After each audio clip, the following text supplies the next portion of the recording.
yeah, for me personally, one of the things that's at the top of the list would be climate change, right? I mean, I think because it cuts across so many issues, we can't address problems of water scarcity, of poverty, of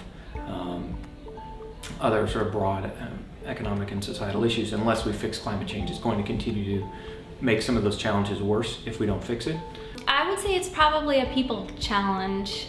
There's certainly technical challenges. There's the technology has come a long way, but there's still gaps in it. But I feel that those are being worked on, and 20 years down the line or whatever it takes, that a lot, we're just going to keep improving that technology. I think the ability of people to work with folks with different views, different understanding or appreciation of the magnitude of the challenges we face from an environmental and sustainability standpoint is a big challenge.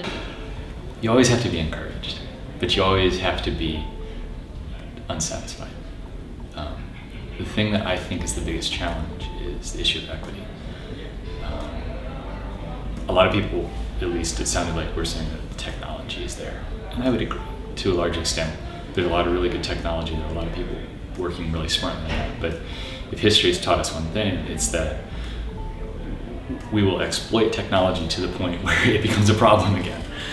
Yeah, I actually think our greatest challenge is getting people to have more well-being and living more comfortable lives without imposing as big a burden as we have on the environment. It's going to be hard to deal, especially for the power and the equity issues regarding like how do we get the developing world to develop and not like contribute extensively to climate change. Yeah, I mean, going off of that, I think it's an issue of a little bit of priorities too. And, we here in the US talk about sustainability so much and how we want to have more energy efficiency and less waste, but you go to the rest of the world and when you don't have electricity, you're not thinking about making it more efficient. And if you don't have waste systems, you're not thinking about, better things to do with your waste. So I think it's a lot of balancing priorities. We want to sustain our environment, but like Stefania said, we also want to have a more equitable planet. Yeah, and I think to just build on much of what they both said is how do we really advance humanity such that we can be more inclusive of sort of sustainable alternatives for everyone involved? Well, our lecture last night kind of encouraged us not to put all the emphasis on any one strategy or problem or bucket.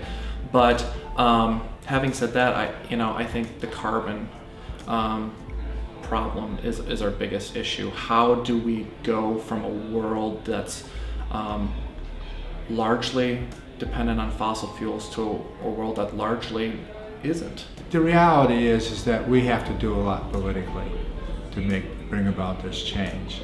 And I think that's really where the challenge is. It's also a challenge for countries, the haves and the have-nots. Part of what I keep trying to impart is this sense of understanding where we are today, but also being a little bit of a historian to try to bring to people the remembrance of where we've come from. Because I think if we realize just how far we've come and we celebrate what we've accomplished, the daunting tasks that lay forward don't look quite so bad. We can do this, and we have to do this, so we have to be optimistic and we have to do this.